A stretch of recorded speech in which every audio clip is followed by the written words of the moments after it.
खुशाबदीद बहुत बहुत इस्तकबाल है। शाम के ठीक 6 बज चुके हैं और मैं हाजिर हूं इदरीस फलाही आज की बड़ी 5 खबरों के साथ। सबसे पहले बात करेंगे आज दिन भर की 5 बड़ी खबरों पर।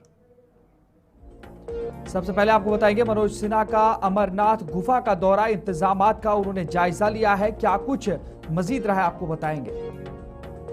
इसके अलावा यह भी कि रिजर्वेशन पर आइंदा इजलास में होगा फैसला, वज़ीर आला उमर अब्दुल्ला की जानिब से यह कहा गया है और रिजर्वेशन के मामले पर आइंदा आने वाले इजलास में फैसला किया जाएगा, तब तक इंतजार करना होगा। क्या कुछ का आपको बताएंगे। इसके अलावा आपको यह भी बताएंगे कि मोहम्मद यूसुफ तारिगामी ने खुसूसी इजलास तलब करने का भी मुतालबा किया है। उन्होंने कहा कि ऑपरेशन सिंदूर में जो कुछ भी जम्मू कश्मीर के अंदर हालात बने हैं, लोगों के साथ इन तमाम चीज़ों के हवाले से खुसूसी पार्लियामानी इजलास बुलाया जाना चाहिए। क्या कुछ कहा आपको बताएंगे। इसके अलावा आपको ये भी बताएंगे कि वज़ीर आज़म नरेंद्र मोदी की हुकूमत के 11 साल मुकम्मल हो गए हैं। जम्मू कश्मीर के मुतअद्दिद इलाकों में बीजेपी के कारकुनों ने तकारीब मुनाकिद की हैं। क्या कुछ कहा आपको बताएंगे। इसके अलावा आपको ये भी बताएंगे कि FFRC ने निजी तालिब इदारों के लिए फरमान जारी किया है, उनके यहाँ पे शिकायत दर्ज हुई थी। इन तमाम चीज़ों के हवाले से क्या कुछ कहा आपको सुनाएंगे। तो ये आज की 5 बड़ी खबरें रहने वाली हैं और शुमाली भारत में गर्मी का कहर भी देखने को मिला है। इन तमाम चीज़ों के हवाले से जानकारी देंगे, लेकिन सबसे पहले आगे बढ़ जाएंगे और बात करेंगे लेफ्टिनेंट गवर्नर मनोज सिन्हा की, जहां पर अमरनाथ यात्रा की तैयारियां तेज हैं और लेफ्टिनेंट गवर्नर मनोज सिन्हा ने आज अमरनाथ गुफा का दौरा किया है। इंतजामात का उन्होंने जायजा लिया है। बाबा बर्फानी के दर्शन के लिए आए लेफ्टिनेंट गवर्नर की यात्रियों से ये अपील हुई है और उन्होंने कहा कि अमरनाथ यात्रा के पुरअमन इनकाद के लिए तमाम तर इक़दामात जारी रहेंगे और इंतजामात भी किए गए हैं। और साथ में आपको बताएंगे कि जम्मू कश्मीर के लेफ्टिनेंट गवर्नर मनोज सिन्हा ने आज मुक़द्दस अमरनाथ गुफा पर हाजिरी दी है। इस मौका पर उनके हमरा इंतजामिया के आला अफसरान भी मौजूद थे। गुफा में खुसूसी पूजा पाठ का भी एहतमाम किया गया। लेफ्टिनेंट गवर्नर मनोज सिन्हा ने यात्रियों से अपील की कि वो सालाना अमरनाथ यात्रा के दौरान बाबा बर्फानी के दर्शन के लिए जरूर आएं। उन्होंने यकीन दिलाया है कि यात्रा के पुरअमन और खुश उसलूबी से इनेकाद के लिए जम्मू कश्मीर की इंतजामिया की जानिब से तमाम तर जो इंतजामात हैं, इक़दामात किए जा रहे हैं ताकि यात्रियों को भी किसी किस्म की दुश्वारी का सामना ना हो सके। उन्होंने मजीद क्या कुछ इस सिलसिले में कहा आपको सुनाते हैं। बाबा अमरनाथ की संपन्न हुई। मैं सभी बाबा के भक्तों से निवेदन करूंगा वो बड़ी से बड़ी संख्या में आवे। 3 जुलाई से यात्रा प्रारंभ होने वाली है और रक्षाबंधन 9 अगस्त के दिन श्राइन बोर्ड और जम्मू कश्मीर प्रशासन ने मिलकर के यात्री सुविधाओं में भी बड़ा विस्तार किया है। सुरक्षा की दृष्टि से भी हमारे जम्मू कश्मीर पुलिस, सेना, CRPF, बाकी हमारे CAPF के सभी अधिकारियों ने बड़ी चाक चौबंद व्यवस्था की है। इसलिए मुझे लगता है कि किसी को कुछ सोचने की जरूरत नहीं है। पूरी तरह से हमें बाबा का आशीर्वाद लें, कश्मीर की प्रगति और देश की प्रगति के लिए प्रार्थना करें।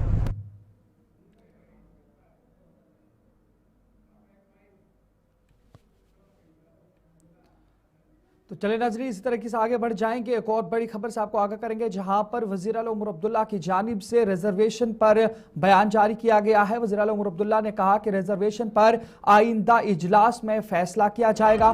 पाकिस्तान वादी में हालात बिगाड़ने की कोशिश कर रहा है, ये भी आज वज़ीर आला उमर अब्दुल्ला ने बयान दिया है और साथ ही पाकिस्तान की मुदाखलत नाकाम बनाने के लिए जम्मू कश्मीर में उनकी हुकूमत पुरअज़्म है और हुकूमत रियासत की तरक्की के लिए संजीदा इक़दामात कर रही है। ये बयान आज वज़ीर आला उमर अब्दुल्ला की जानिब से दिया गया है। वज़ीर आला उमर अब्दुल्ला उस वक्त अलीगढ़ उत्तर प्रदेश के दौरे पर हैं, जहां उन्होंने ज़राए इब्लाग से गुफ्तगू करते हुए कहा कि पाकिस्तान जम्मू और कश्मीर में हालात को ख़राब करने की भरपूर कोशिश कर रहा है, ताहम मौजूदा जो हुकूमत है रियासत की तामीर और तरक्की के हवाले से संजीदा इक़दामात कर रही है और जम्मू कश्मीर के अंदर ही नहीं बल्कि पूरे मुल्क के अंदर हालात संजीदा हों, बेहतर हों, पुरअमन हों। इस सिलसिले में उन्होंने जानकारी दिया। उन्होंने मजीद कहा कि जो रिजर्वेशन का मामला, इस हवाले से काबीना की सब कमेटी की रिपोर्ट पेश की जा चुकी है और आइंदा काबीना इजलास में इस पर गौर किया जाएगा और फैसला भी उसी वक्त लिया जा सकता है। क्या कुछ कहा है आपको सुनाते हैं। डेवलपमेंट हो कम है, क्योंकि वहाँ पे जिस तरह का जंग हम लड़ रहे हैं, जिस तरह हालात को बिगाड़ने के लिए हमारा पड़ोसी मुल्क जो है तमाम कोशिशें कर रहा है, हमारी तो यही हमारी कोशिश, न सिर्फ कोशिश बल्कि हमें इसमें कामयाबी हासिल करनी होगी कि सबसे ज्यादा तरक्की और डेवलपमेंट जो है वो जम्मू कश्मीर में हो। नहीं, अच्छी बात है। फिलहाल तो दुनिया का सबसे ऊंचा रेलवे ब्रिज है, इसी तरह बना रहे, यही हमारी कोशिश होनी चाहिए। नहीं, कोई बिल पास नहीं, कोई बिल नहीं पेश हो रहा ना। अब हमारी जब असेंबली की सेशन नहीं है तो बिल कौन सा पेश होगा। कैबिनेट सब कमेटी ने अपनी रिपोर्ट तैयार की, वो रिपोर्ट जो है कैबिनेट को अब पेश होना है। कैबिनेट की मीटिंग महीने में 2 बार होती है, इसमें इस महीने अभी हुई नहीं, कुछ दिनों में कैबिनेट की मीटिंग होगी। उसमें रिजर्वेशन का जो उनका कैबिनेट सब कमेटी के जो रिकमेंडेशंस हैं, जो उनका मशवरा है, वो कैबिनेट के सामने रखा जाएगा, उसके बाद देखेंगे। तो नाजरीन आगे बढ़ जाएंगे, इसी पर बात करेंगे मोहम्मद यूसुफ तारगामी के हवाले से भी। उन्होंने भी पार्लिमानी इजलास तलब करने का मुतालबा किया है। उन्होंने कहा कि 2 ममालिक के दरमियान तनाव पर बात करनी चाहिए, पार्लियामेंट का खुसूसी इजलास इस पर बुलाया जाए और मुतासरा आवाम के लिए हुकूमत हंगामी इक़दामात करे और जो मुआवजे उन्हें मिलें वो बहुत ही जल्द मिलें ताकि उन लोगों की ज़िंदगी मुतासिर न हो। CPIM के सीनियर रहनुमा मोहम्मद यूसुफ तारगामी ने आज कहा है कि हालिया दिनों 2 ममालिक के दरमियान जो तनाव देखने को मिला था, उसके तनाजुर में एक खुसूसी पार्लिमानी इजलास मुनाकिद होना चाहिए। उन्होंने कहा कि तबाही हुई है, उसका मुकम्मल जायज़ा लिया जाना चाहिए और मुतासरीन के लिए इमदाद भी पहुँचाई जानी चाहिए और इमदादी पैकेज का ऐलान भी होना चाहिए। मोहम्मद यूसुफ तारगामी ने जोर देकर यह भी कहा है कि खित्ते में जारी तशद्दुद पर काबू पाना वक्त की अहम ज़रूरत है और इन तमाम चीज़ों पर काम करने की ज़रूरत है। क्या कुछ कहा है आपको सुनाते हैं। पार्लियामेंट्री डेलीगेशन और CPIM के जनरल सेक्रेटरी की क़यादत में, लीडरशिप में यहाँ आया। मकसद ये है कि हमें मुख्तलिफ़ जगहों पर जाना था, लेकिन हम ना जा सके। करन के इलाके में या इसी तरीके से जो पुंछ का इलाका है, काफ़ी नुकसान हुआ है, जाने भी चली गई है। उस नुकसान का जायज़ा लेने के लिए और जो विक्टिम्स हैं उनके साथ उनकी परेशानियों का जायज़ा लेने के लिए आए हैं। और ये एश्योरेंस है हमारी तरफ से हमारे आवाम को, क्या हम यहाँ पिकनिक पर आए नहीं बल्कि दर्द बांटने के लिए आए हैं। और इसी वजह से हमने मुतालबा किया है कि जम्मू कश्मीर और पूरे ये जो तनाव रहा 2 मुल्कों के बीच में, पैदा शुदा सूरत हाल पर स्पेशल सेशन होना चाहिए। इस तबाही का भी उस सेशन में जायज़ा लिया जाना चाहिए और नकली बातें नहीं बल्कि एक पैकेज मिलना चाहिए। तो नजर आगे बढ़ जाएंगे, वहीं पर बात करेंगे। वज़ीर-ए-आज़म नरेंद्र मोदी की हुकूमत के 11 साल मुकम्मल हो चुके हैं। जम्मू कश्मीर के मुख्तलिफ हिस्सों में इस सिलसिले में तकारीर मुनाकिद की गई हैं। 11 साल में जम्मू कश्मीर में नुमाया तरक्की हुई है, अल्ताफ ठाकुर ने यह बयान दिया और साथ ही भारत ने गुर्बत कम करने में कामयाबी हासिल की है और इस पर डॉक्टर दरख्शां इंद्राबी का ये बयान आया है। आपको बताएं कि मोदी सरकार के 11 साल मुकम्मल होने पर बीजेपी ने अनंतनाग में प्रेस कॉन्फ्रेंस मुनाकिद की। इस मौका पर वक्फ बोर्ड की चेयरपर्सन डॉक्टर दरख्शां इंद्राबी ने इस दौर को बेमिसाल और सुनहरी दौर करार दिया है।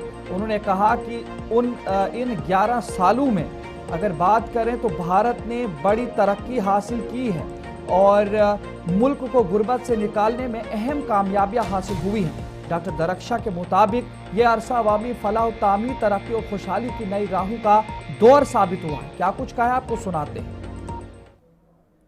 आज आप सब जानते हैं कि हमारे गवर्नमेंट बीजेपी और मोदी सरकार के 11 साल पूरे हो गए हैं और विकसित भारत का अमृतकाल, जो इन 11 सालों को जो सेवा, सुशासन, गरीब कल्याण के ये 11 साल जो वाकई में बेमिसाल रहे, इसमें जो हमारे प्रधानमंत्री मोदी जी का ये कार्यकाल सुनहरी लफ्ज़ों से लिखा जाएगा ये हिस्ट्री ऐसी एरा की हिस्ट्री होगी जो वाकई में कहते हैं कि गोल्डन एरा ऑफ इंडिया, और उसमें गोल्डन वर्ड्स लिखे जाएंगे इस हिस्ट्री में।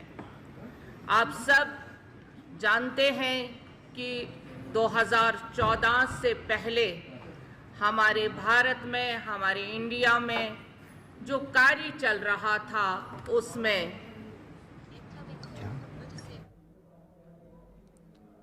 तो नाज़रीन, इसी तरीके से अगर बात करें तो आज कुलगाम में मुनाकिदा एक प्रेस कॉन्फ्रेंस के दौरान बीजेपी के तर्जुमान अल्ताफ ठाकुर ने भी वज़ीर-ए-आज़म नरेंद्र मोदी की हुकूमत के 11 साला दौर इख्तिदार को जम्मू कश्मीर के लिए एक इनकलाबी दौर करार दिया है। उन्होंने कहा कि इस अरसे में खित्ते में नुमाया तरक्की और तब्दीली देखने को मिली है। उन्होंने तरक्याती मनसूबों, मजबूत मईशत, बेहतर इंफ्रास्ट्रक्चर और दहशतगर्दी के खात्मे को अहम कामयाबियां करार दिया है। क्या कुछ कहा, आपको सुनाते हैं।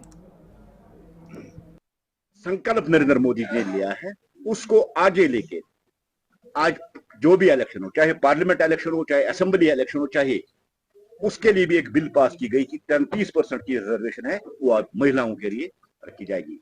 और लद्दाख में इस चीज को जो एक्ट है इसको लागू कर दिया गया क्योंकि वहां इलेक्शन होने वाले हैं। वुमेन्स के लिए बहुत कुछ किया गया, एंटरप्रेन्योर्स के लिए बहुत कुछ किया गया, सस्ते लोन दिए गए, स्टार्टअप इंडिया के तहत, मेक इन इंडिया के तहत भारत ने आज दुनिया को दिखा दिया कि भारत की ताकत कितनी है। वो पाकिस्तान जो भारत के साथ ही आजाद हुआ, एक साथ आजाद हुए हैं, लेकिन आप देखिए वो दहशतगर्द मुल्क, वो दहशतगर्द कंट्री जो बार बार यहाँ दहशतगर्द, वो कहां है और आज भारत कहां है के प्रधानमंत्री। तो नज़र इस तरीके से आगे बढ़ेगी। एक और बड़ी खबर आ रही है जहां पर FFRC ने निजी तालीमी इदारों के लिए एक फरमान जारी किया है। दाखिला फीस वसूलने वाले निजी तालीमी इदारों पर कार्रवाई होगी और ये हुक्मनामे के जरिए से कहा गया। तलबा के वालिदैन ने ये शिकायत दर्ज कराई हैं, जिसके बाद ये फैसला लिया गया है और अब FFRC ने निजी तालीमी इदारों को ये फरमान जारी किया है। जम्मू कश्मीर के सभी निजी तालीमी इदारों के लिए ये हुक्म जो है ये सादिर होगा और इसका इतलाक होगा। आपको बता दें कि जम्मू कश्मीर के निजी तालीमी इदारों के लिए FFRC कमेटी की जानिब से एक हुक्मनामा जारी किया गया है, जिसपे जम्मू कश्मीर के तमाम निजी तालीमी इदारों को यह हिदायत दी गई है कि वो तलबा के वालिदैन से दाखिला फीस या किसी और फीस के नाम पर हुकूमत वसूल नहीं करेंगे। हुक्मनामे में यह लिखा गया है कि कई वालिदैन की जानिब से फीस फिक्सेशन कमेटी के पास शिकायत दर्ज हुई है कि उनके बच्चों से निजी तालीमी इदारे दाखिला फीस के नाम पर बिना रसीद और बिना प्रॉपर बैंकिंग के रुकूमात वसूलने का काम कर रहे हैं, जिससे गैर कानूनी उमूर की अंजाम दही की अक्कासी हो रही है।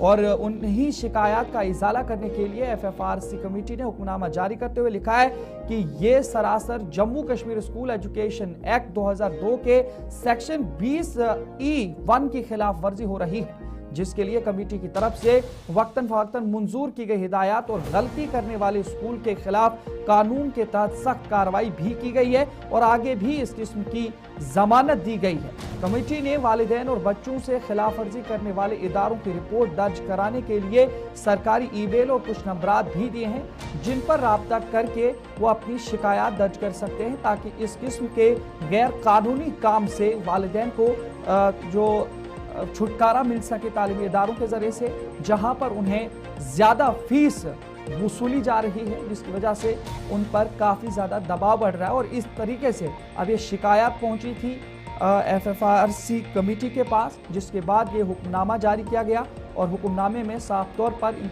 तमाम निजी तालीमी इदारों को अब हिदायत जारी की गई है कि वो किसी भी किस्म की दाखिला फीस बच्चों से नहीं वसूल सकते हैं और खिलाफ वर्जी करने पर कार्रवाई अमलाई जाएगी।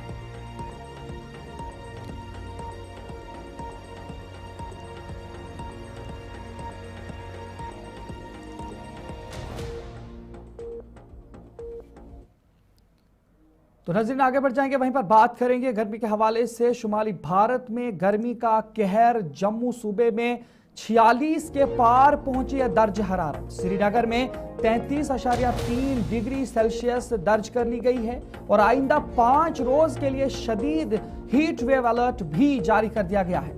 जहां बिल्कुल ये बड़ी खबर, जहां पर आपको बता रहे हैं कि जो हीट वेव है या जो जम्मू कश्मीर के अंदर गर्मी की शिद्दत है, इसमें काफी ज्यादा अब देखने को मिल रहा है, जोर पकड़ते हुए दिख रहा है। ये तस्वीरें जहां पर आप साफ तौर पर देख रहे हैं कि धूप काफी ज्यादा है और तपिश जम्मू के अंदर 46 रिकॉर्ड की गई है, जबकि कश्मीर के अंदर कई मकामात पर 33.3% दर्ज हरारत रिकॉर्ड की गई है। जम्मू खिता गुज़श्ता 4 दिनों से शदीद गर्मी की लपेट में है, जहां दर्ज हरारत मुसलसल 40 डिग्री से ऊपर रिकॉर्ड किया जा रहा है। महकमा मौसमियात के मुताबिक सांबा में आज सबसे ज्यादा दर्ज हरारत 46.6 डिग्री सेल्सियस रिकॉर्ड किया गया, जबकि जम्मू में दर्ज हरारत 44.4 डिग्री तक पहुंच गया है। कटरा जो माता वैष्णो देवी मंदिर का बेस कैंप है, वहां भी दर्ज हरारत 40.6 डिग्री सेल्सियस रिकॉर्ड किया गया है, जो जायरीन और मकामी लोगों दोनों के लिए शदीद परेशानी का बाइस बना हुआ है। महकमा मौसमियात के मुताबिक जम्मू खिते के कम से कम 5 अजला जम्मू, सांबा, कठुआ, रामबन और रियासी में दर्ज हरारत 40 डिग्री से तजावुज कर गया है। रामबन में, कठुआ में दर्ज हरारत 43.2 डिग्री रिकॉर्ड किया गया है, जबकि श्रीनगर में 2 दिन का दर्ज हरारत 33.3 डिग्री रहा है। इसी तरीके से अगर बात करेंगे लद्दाख के जिला लेह में 29.9 डिग्री और करगिल में 27.9 डिग्री सेल्सियस रिकॉर्ड किया गया है। महकमे मौसमियात ने अगले 48 घंटों में भी गर्मी से कोई रिलीफ न मिलने की पेशगोई की है। शदीद गर्मी के बाइस आम जिंदगी मफलूज होकर रह गई है। बाजार, सड़कें और गलियां दिन भर सुनसान नजर आने लगी हैं, जबकि लोग सिर्फ जरूरी कामों या हंगामी सूरत हाल में ही घरों से बाहर निकल रहे हैं। कारोबारी सरगर्मियां सुस्त रवि का शिकार हो गई हैं और बाहर काम करने वाले मजदूर शदीद धूप का सामना करते हुए दिखाई दे रहे हैं और जो बच्चे हैं खास करके नदी और नालों में नहाते हुए नजर आ रहे हैं।